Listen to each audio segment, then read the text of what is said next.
आदाब। उम्मीद है आप खैरियत से होंगे। आप सब पर हमारी तरफ से सलामती हो। आज 25 दिसंबर 2020 को ये क्रिसमस का दिन है। टर्की के शहर नेकिया में सन 325 में सबसे पहले ये त्यौहार मनाया गया, जिसे आज पूरी दुनिया मना रही है। पाकिस्तान में भी क्रिश्चियन बरादरी, क्रिश्चियन कम्युनिटी से ताल्लुक़ रखने वाले लोग ये त्यौहार मना रहे हैं। क्रिसमस का त्यौहार ईस्टर के बाद सबसे अहम त्यौहार समझा जाता है।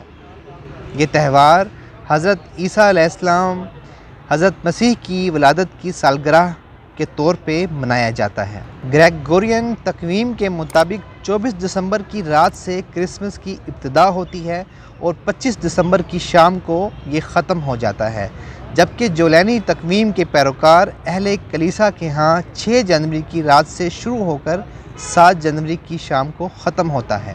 सन 325 में कस्टंटीन आज़म बादशाह ने मसीहत को सरकारी मज़हब करार दिया, तो उस वक्त उसने एक आलमगीर कौंसल बुलवाई और इस कौंसल में 25 दिसंबर की तारीख को वलादत हज़रत मसीह का दिन करार दिया। सन 325 तक ये मालूम नहीं था कि उनकी पैदाइश कब हुई। इस कौंसल को नेकिया कौंसल कहा जाता है। ये नेकिया तुर्की का एक शहर है। पहले ये ख्याल किया जाता था कि हज़रत मसीह की वलादत आधी रात को हुई होगी, लेकिन इसे बाकायदा तौर पर सन 1921 में तस्लीम किया गया। क्रिसमस को मसीही त्यौहारों में सबसे ख़ास मुकाम हासिल है, क्योंकि ये त्यौहार सन 200 से मनाया जाता है और सन 400 से ये त्यौहार आम हो गया। लेकिन 25 दिसंबर की तारीख़ सन 325 में चुनी गई और ये तारीख़ हज़रत ईसा अलैहिस्सलाम, हज़रत मसीह की वलादत की तारीख़ से करीब है। इंग्लिस्तान में इस मसले पर सख्त झगड़े हुआ करते थे और यही वजह रही कि 19वीं सदी ईस्वी तक बड़े पैमाने पर यह त्यौहार मनाने पर स्कॉटलैंड में पाबंदी लगी रही। यूरोप में क्रिसमस का त्यौहार सबसे पहले बड़े पैमाने पर अहद वस्ता से मनाया जाने लगा। क्रिसमस के दिन जब दरख्त सजाए जाते हैं, उन पर रोशनी की जाती है, तोहफे लटकाए जाते हैं। इस रस्म की इब्तिदा अहद वस्ता में जर्मनी से शुरू हुई।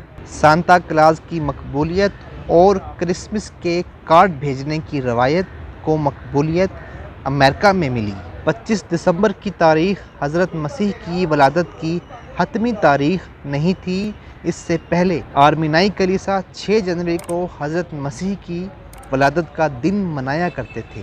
दर हकीकत क्रिश्चियन कम्युनिटी के लोग इस त्यौहार को हज़रत मसीह की हकीकी तारीख़ पैदाइश के तौर पे नहीं मनाते, बल्कि हज़रत मसीह की आमद और इसमें मौजूद रूहानियत को याद करते हैं। कस्तंतनिया, स्कंदरिया, यूनान, रोमानिया और बल्गारिया के लोग ग्रेगरी तकवीम के मुताबिक हज़रत मसीह की वलादत का दिन मनाते हैं, जबकि कलीसाओं में रूस, यरूशलेम, स्कंदरिया और दीगर त्यौहारों की तारीख़ में जुलूनी तकवीम इस्तेमाल करते हैं।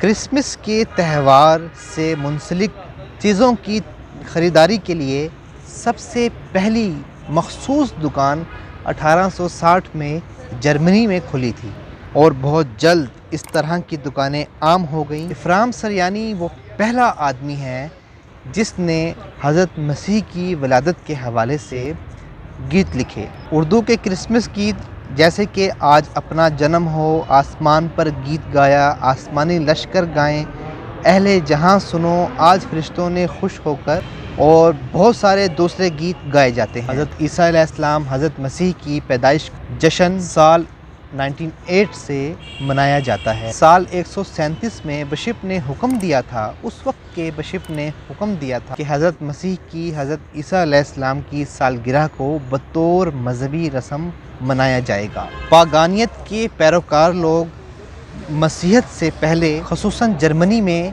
दरख्तों को सजाया करते थे। हजरा क्रिसमस का पहला तज़किरा बोनीफास के अहद में मिलता है। बोनीफास ने एक तबलीगी वफ़द जर्मनी रवाना किया था। इस वफ़द की कोशिशों से वहाँ के बाशिंदों ने मसीहत तो कबूल कर ली, लेकिन उन्होंने त्यौहारों में दरख्तों को सजाने की रस्म को नहीं छोड़ा और इसी रस्म को मसीहत के सांचे में ढाल लिया। ताहम शजरा क्रिसमस की ये रस्म जर्मनी ही तक महदूद रही और मसीही कलीसियाओं ने इसे इख्तियार नहीं किया। 15वीं सदी में ये रस्म फ्रांस पहुंची और कहा जाता है कि मार्टिन लूथर ने भी इस रस्म को मनाया। लेकिन जब जॉर्ज सोम की मलका ने इंग्लिस्तान में शजरा क्रिसमस का एहतमाम किया, तब से ये रस्म आम हुई और कनाडा, ऑस्ट्रेलिया में मनाई जाने लगी। उस वक्त से ये रस्म हज़रत मसीह की वलादत के जश्न के तौर पे मनाई जाती है और आज ये रस्म पूरी दुनिया मनाती है।